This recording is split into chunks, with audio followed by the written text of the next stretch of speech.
So what I wanted to do, so Steve, I know that you spent a heavy amount of time dealing with the Catholic canon.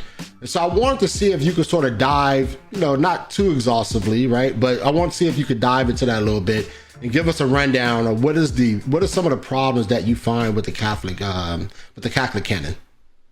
Well, it's not biblically or historically supportive. And one of the things that a lot of people don't realize is that the pre-Christian Jews did embrace to the same biblical canon, Old Testament or biblical canon that the Protestants embraced, that we call the Old Testament canon, because these were the books that were laid up in the temple. This is something even Augustine acknowledged last year, that the scriptures were laid up in the temple.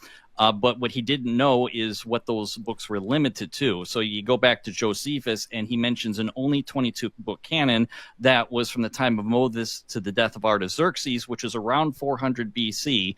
And you can figure out what those 22 books are because they would only be limited to the books of the Hebrew Bible. It would not include the books of the Deuterocanon, or what Catholic or Protestants call Apocrypha.